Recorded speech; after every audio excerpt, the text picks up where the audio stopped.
ನಾವು ಮತ್ತೊಬ್ಬರಿಗೆ ಟೀಕಾ ಮಾಡೋದು ಬದಲಿ ನಮ್ಮ ಕೆಲಸಗಳು, ನಮ್ಮ ನಡವಳಿಕೆ, ನಮ್ಮ ಮಾತು ಮಾತಾಡಬೇಕು. ನಮ್ಮಲ್ಲಿರ್ತಕ್ಕಂಥ ವಿಚಾರಧಾರೆ ಮಾತಾಡಬೇಕು. ನಮ್ಮಲ್ಲಿರ್ತಕ್ಕಂಥ ಏನು ಇವತ್ತು ಜನರಿಗೆ, ಬಡವರಿಗೆ ಸ್ಪಂದಿಸುವಂಥ ಆ ಬಡವರು ಮಾತಾಡಬೇಕು. ನಾನು ನನ್ನ ಬೆಂಚ್ ಖಾದ್ರಿ ಸಾಹೇಬ್ರು ಅಂದ್ರೆ ಬಡವರು ಬಂಧು ಅನ್ನೋ ಹೆಸರು ಮಾಡಿದಿರಿ ನೀವು. 100ಕ್ಕೆ 100 ನಾನು ಬಡವರ ಪರವಾಗಿ ಇರೋ, ನಾನು ರೈತರ ಪರವಾಗಿ ಇರೋ. Fine sir.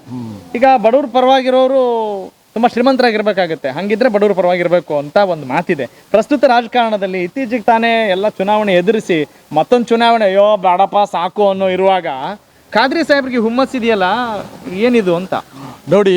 ಸೀಕ್ರೆಟ್ ಏನು?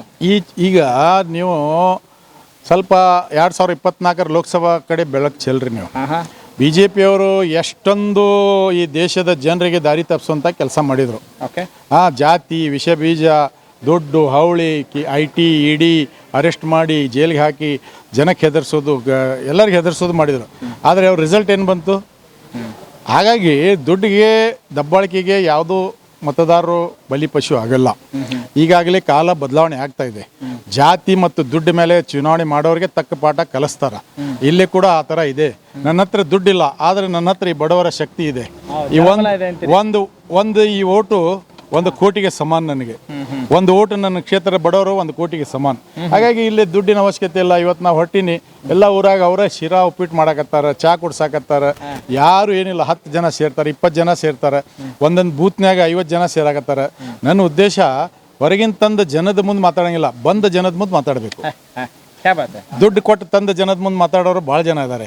ತಾನಾಗಿ ಬಂದ ಜನದ ಮುಂದೆ ಮಾತಾಡಬೇಕು. ಇವರು ತಾನಾಗಿ ಬಂದಿರತಕ್ಕಂಥ ಬಂದ ಜನ, ಇವರು ತಂದ ಜನ ಅಲ್ಲ, ಬಂದ ಜನ ಕೇಳ್ರಿ ಅವ್ರಿಗೆ. ನೀವು ಅವರಾಗಿ ಬಂದಿದ್ದಾರೆ. ನಾನು ಯಾರಿಗೆ ಬರಬೇಡ್ರಿ, ನಾ ಆ ಬೂತ್ನಾಗ ಹೋಗಿ ಆ ಬೂತಿನ 20-30 ಜನಕ್ಕೆ ಮಾತಾಡ್ತೀನಿ ಅಂದರೂ ಕೂಡ ಈ ಸೋಷಿಯಲ್ ಮೀಡಿಯಾ ಇಷ್ಟು ಫಾಸ್ಟ್ ಆಗಿಬಿಟ್ಟಿದೆ. ನಮ್ಮ ಸೋಷಿಯಲ್ ಮೀಡಿಯಾ ಮುಖಾಂತರ ಎಲ್ಲರೂ ಬರ್ತಾ ಇದ್ದಾರೆ. ಒಂದೊಂದು ಬೂತ್ನಾಗ ಹೋಗ್ತೀವಿ, ಒಂದು ಬೂತ್ನಾಗ 50 ಜನ, 100 ಜನ, 20 ಜನ, 10 ಜನ ಸೇರ್ತಾರೆ. ಆ ಮಂದಿಗೆ ನಾನು ಹೇಳ್ತೀನಿ, ಕೈ ಮುಗಿದು ಕೇಳಾಕತ್ತೀನಿ.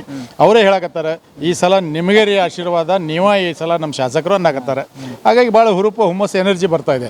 ಊಟ ಇಲ್ಲಾಂದ್ರೂ ಹೊಟ್ಟೆಗೆ ಎನರ್ಜಿ ಬರ್ತಾ ಇದೆ. ಹಾಗಾಗಿ ಈ ಥರ ನನಗೆ ಹುಮ್ಮಸ್ಸಿದೆ, ಕೆಲಸ ಮಾಡಬೇಕಂತ ಛಲ ಇದೆ. ಕಳೆದ 23 ವರ್ಷ ಭಾಳ ಅನ್ಯಾಯಕ್ಕೊಳಗಾಗಿದ್ದೀನಿ. ತೊಂದರೆ ಕೊಟ್ಟಿದ್ದಾರೆ, ನನ್ನ ಮೇಲೆ ಕೇಸ್ ಹಾಕಿದ್ದಾರೆ. ಭಾಳ ಅದಾವ. ಚೈನಾ ಸೆಟ್ ಅಡ್ಡಾಡಕತ್ತಾವ. ಇಲ್ಲೇ ಚೈನಾ ಸೆಟ್ಗೆ ಅವಕಾಶ ಇಲ್ಲ. ಹಾಗಾಗಿ ಇದು ಈ ಬಾರಿ ನಮ್ಮ ಕ್ಷೇತ್ರದಲ್ಲಿ ನಮ್ಮ ಮತದಾರರು ನನ್ನ ಕೈ ಬಿಡೋದಿಲ್ಲ ಅನ್ನೋ 100% ವಿಶ್ವಾಸ ಇದೆ.